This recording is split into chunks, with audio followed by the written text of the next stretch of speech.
It is Wednesday, October 1st, and we're going to talk about how to create a little momentum and turn tapping into a little bit more of a habit.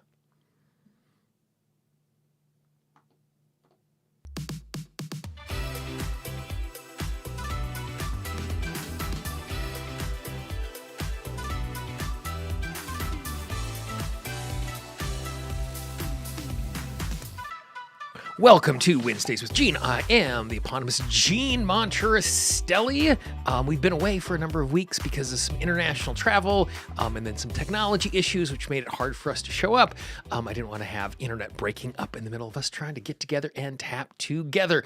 But we are back at it again. We'll be here every Wednesday for the rest of the year at 11 a.m. Eastern Time, doing a little tapping, doing a little teaching, continuing away on all of that. Today, what we're going to do is we're going to talk a little bit about making tapping routine, creating some momentum, making sure that we are staying with it. But like always, to start out with, what we're going to do is we are just going to take a minute and a half and just do a little wordless tapping. So all you're going to do is just move from tapping point to tapping point in the order that makes the most sense for you. And if you end up parking on a single tapping point, just stay there. And what you might do is scan your entire system as you do that. And just notice, for me, when I'm scanning, it's always important that I get past my hips, because oftentimes I scan to my hips and stop there.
Oh, big stretch and maybe a little shake. Oh, feel it through your body. Sip a little water. It is amazing how powerful and how much we underestimate the value of just doing a little wordless tapping and engaging with it in that particular way. So today what I want to do is I just want to spend a little time talking about how we can create some momentum with our tapping and tap more often. And it's really interesting. Over the course of the last week and a half, and I have a couple more left, I've been doing a number of interviews for a new, unusual version of a summit that we're going to be doing. It's going to be happening in November. Lots of details are coming. You don't need to worry about that. We're going to be starting November 15th. You want to mark your calendar, but good stuff's coming. And because of the nature of the ways that I've been doing the interviews this time, instead of being in a circumstance where I'm just interviewing one person on a single topic, I'm interviewing people on lots of topics, and I'm going to be weaving all those conversations together. And so I have done 13 interviews so far, getting ready for this, putting these videos together. And the interesting thing is, in the 13 videos that I have put together so far, all 13 of the people I did an interview with at one point said that the way to move forward is to create a daily practice, even if it is something small. And I wasn't asking about daily practices. I was asking about, how do we get relief? How do we get transformation? How do we move forward? And, if you've been paying attention to the mailing list all over the course of the last couple of weeks, I've been talking a lot about, how do we tap more? How do we make sure we sit down and do it? How do we engage in that particular way? And so what I'm going to do today is I'm going to share 4 really simple things that you can do right now.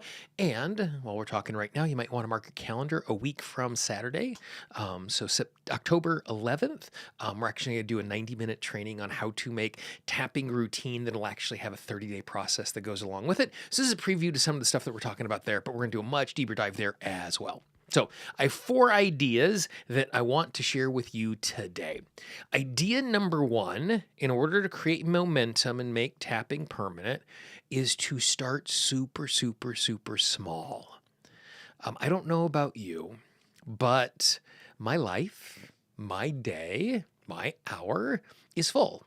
I rarely find myself in a circumstance where I'm sitting at my desk wondering, boy, I wonder what I need to be dealing with today. Now, I might not do anything, I might be distracted, but I'm not without things to do. And so if I'm in a circumstance where I want to do more tapping, or I'm in a circumstance where I want to be more present to something, it makes sense that I am in a situation where I want to do something that is successful, so I keep after it. So the idea, the concept that I like to introduce when starting small is this idea of Kaizen. I might be pronouncing it wrong, and this is my understanding. It's a Japanese concept. Please don't take this as gospel truth, but the idea is right, even if I'm getting some of the details wrong. And so when this was first introduced to me, it was introduced to me by someone who was trying to transform their diet.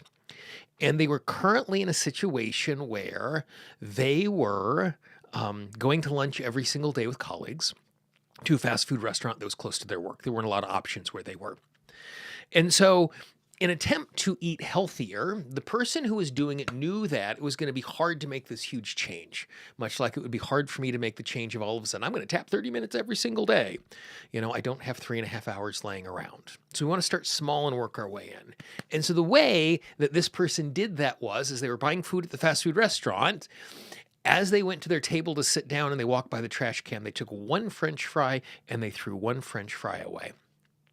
And then on the second day, as he was going to his seat, he reached in and he grabbed 2 French fries and he threw 2 French fries away because he knew he would not miss a French fry. And so each successive day started throwing away more and more French fries. And then all of a sudden, his large fry turned into a medium fry and his medium fry turned into a small fry. And eventually he was eating something different. But it was a slow, gentle change. I had another friend of mine who was trying to work out more. And what he did on day 1 was he had to go stand on his treadmill for 1 minute. Didn't have to turn it on. Didn't have to exercise. Didn't have to do anything, but just needed to stand there for 1 minute. And the next day, he stood on the treadmill for 2 minutes. And the next day, he stood on the treadmill for 2 minutes and then he walked for 1 minute. And slowly, gently, incrementally started to create change. When I was trying to get up earlier, what I did was every single night before I went to bed is I moved my alarm 1 minute earlier and 1 minute earlier and 1 minute earlier because I wasn't going to miss 1 minute of sleep. And 30 days later, I was getting up a half hour earlier. A month later, I was getting up an hour earlier and did it in such a way where it didn't feel violent to the point that I started waking up even before the alarm clock went off. And so if we would like to create momentum with our tapping, the place that we start is super, super, super small. And it doesn't have to be 1 minute. You could be in a circumstance where you decide what I'm going to do is today I'm going to sit down and I'm going to do 1 round of tapping where I tap on each tapping point 2 times. Boop, boop, boop, boop, boop, boop, boop, boop, boop, boop. Just when I sit down at my desk when I start my day. Tomorrow, I'm going to do the exact same thing, but I'm going to tap on each point 3 times. And then 4 times, and then 5 times. And then once I get over 5, then what I'll do is I'll add a second round of tapping. So I'll do 5 times, and then I'll do 1 time. And just slowly and gently. And the reality is, if you start doing it, you're not actually going to be moving forward in those little bitty incremental pieces. Instead, what's going to happen is the increments are going to start growing because you're already there. My friend who had committed to stand on the treadmill for 1 minute, he did it because that's what his commitment was. The second day, he went there to stand there for 2 minutes and he turned it on because he knew it was silly and he was already there, but he'd broken the pattern interruption to get him to that place. And so when it comes to tapping, what we want to do is we want to find the smallest, easiest, gentlest entry point where we can step in and start doing just a little bit. Because what that's going to do is it's going to start to create momentum and it's going to make it easier and easier for you. So Goal number one, start super, super, super small and slowly build into it. Number two, every time I sit down to tap, I name why I am sitting down to tap. And every single time I sit down to tap, it's a little different. When I woke up last night in the middle of the night, 3 o'clock in the morning, I came and sat on my couch, and my tapping was just to relax myself. It wasn't even to go back to sleep. It was just like, I'm going to be present and I'm just going to relax here in the middle of the night. And not only did I get to bed very, very quickly, I actually slept in a little bit this morning as I've been fighting a bug, which has been unusual. But I had a goal when I sat down. This morning at the beginning of the day, I got out my to-do list and I tapped on my to-do list. And the goal of that was to clear resistance to the task that I needed to work on. Then I was working on some content. So I did a little tapping where I was naming, I want to make sure I am as present and creative as possible as I'm working on this. At some point today, I am probably going to tap on being frustrated or overwhelmed because I have a super, super, super jam-packed day. Basically, from 1 to 4:30 between client calls and teaching classes and doing interviews, the only thing I'm going to be doing is going to be speaking into a camera like this to another human, which means I don't have time to be doing other things. So overwhelm's going to show up. So at some point during the time, I'm going to take a minute and I'm going to tap for that overwhelm, but I'm going to name the goal. And the reason why naming the goal of the round of tapping before you start tapping is so valuable is because it's easier to see the value of the round of tapping if I know why I'm doing it. The other thing it does is it helps me to know how I want to tap, because I'm going to tap on a little tightness in my lower back a little differently than I'm going to tap for the sense of overwhelm and oppression that I'm feeling in my chest because I have so much to do today. And so to be in a circumstance where I am naming what is in front of me, I'm much more likely to do it because I'm much more likely to be successful as I'm engaging with it in that way. So number one, start small. Number two, name a goal when you are doing it. Number three, celebrate the fact that you did some tapping. Give yourself a high five. Give yourself a gold star. My gold stars are just out of the camera reach here, and I'd have to go to get them. But every single morning after, I have a chore chart. It's almost like a chore chart as a little child, But it is amazing what a little positive reinforcement does for us to do something again. When we're complimented for doing something, we're more likely to do it again. And so for me, being in a circumstance where I am complimenting myself by celebrating the fact that I did the tapping means that I'm so much more likely to do it again. And so it really can be as simple as just drawing a grid and putting a little X through each day. I actually have a free one put together for you. If you go to tappingtracker.com, you can download it. It has a 30-day version, a 90-day version, a PDF version, a Word version, so you can go in there and edit it. But what it does is it gives you the ability to track your momentum. And so for me, when I'm going into that box and I'm putting that little X or I'm putting my sticker into it, I'm going, I did what I committed to today.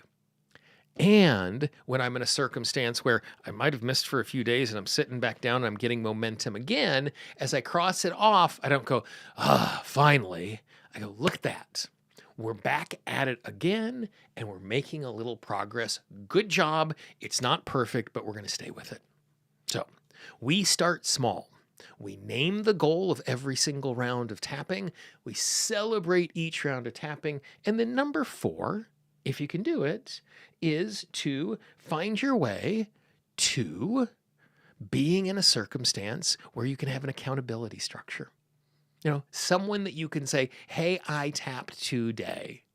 And so, if you know someone else who taps, reach out to them and just say, hey, what I'm going to do every single day after I tap is I'm just going to send you a text message that says, I tapped today.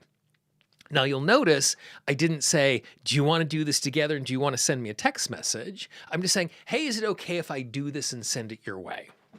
Then after I do that, I'm like, and if you'd like to join me, you can do the exact same thing. Because I want to have someone who's willing to play with me, but it doesn't mean they have to tap along with me. But by being in a circumstance where I know I've committed to someone else, I'm going to do this thing. At different points in my life, I've had accountability partners, and it's amazing that even if I'm talking to them once a week where I'm like, well, these are the 3 things I want to do this week. And as I'm getting ready to talk to them again the next week, even if I haven't done anything yet, the fact that I know I'm talking to them, not that they're going to scold me, not that they're going to be angry at me, not that they're going to say I do a bad job, but just because I've said it out loud to someone else, I'm much more likely to do it. And so by naming someone else to work with, and if you're in a circumstance where you don't have any tappy friends, like there are lots and lots of communities online for tapping buddies and swaps and stuff like that, tapping communities where people are talking about stuff, Facebook groups, there are all sorts of places that you can find other tappers. And so what you can do is just reach out and just go and put a post somewhere and says, hey, I'm looking for an accountability partner. And the only thing I want them to do is to know that I'm doing this so I can send them a text message or an email every single day. And so by doing that, what you're going to do is you're going to set yourself up for success because you're not doing it alone. It's amazing how powerful that is. The last 2 weeks, as part of my Tapping Mastery Academy, we've been doing concurrent tapping, where every morning at 10 o'clock for 2 weeks, what we did is we just got on Zoom and we all just tapped together. And when I say tap together, I mean we all had our microphones muted. I wasn't leading anything. We all just tapped for 15 minutes and whatever was in front of us. But because we had a group of people who were showing up and we were doing tracking where we were giving ourselves little stamps, like we give ourselves little gold stars to work our way through it. And it made it so much easier to be present. And the folks who showed up kept showing up and kept mentioning, oh my gosh, it's so powerful because I'm not doing this alone. So starting to create momentum is a really important thing. Be gentle with yourself about the fact that you're starting over again. And I say you're starting over again because if you are watching this, you've been tapping for a little while, which means that at some point you have made a commitment to yourself and you've backslid from that commitment. And that's okay. Because it's not about what has happened before, but it's about what we're doing today.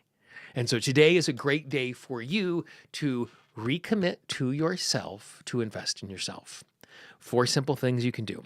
Number 1, start super, super small. Number 2, name the goal of the round of tapping before you do the round of tapping. Number 3, celebrate the fact that you actually did the tapping. And number 4, find someone to be accountable with as you're navigating your way through that.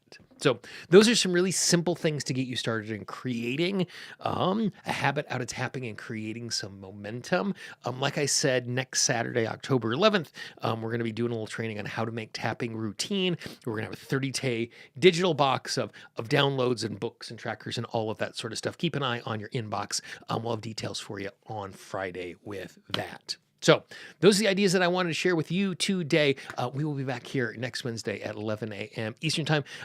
Go to YouTube. Make sure down below, click a thumbs up, let people know. Click on notifications. Subscribe to the channel so people know it's there. You're more likely to get the notifications. And I look forward to talking with you and tapping with you again real soon. For those of you who are watching this after the fact, on the screen right now, you can see a playlist of all of the past Wednesdays with Gene. Check them out. And I look forward to talking with you and tapping with you again next week. Have an awesome, awesome day and a great week. Bye-bye.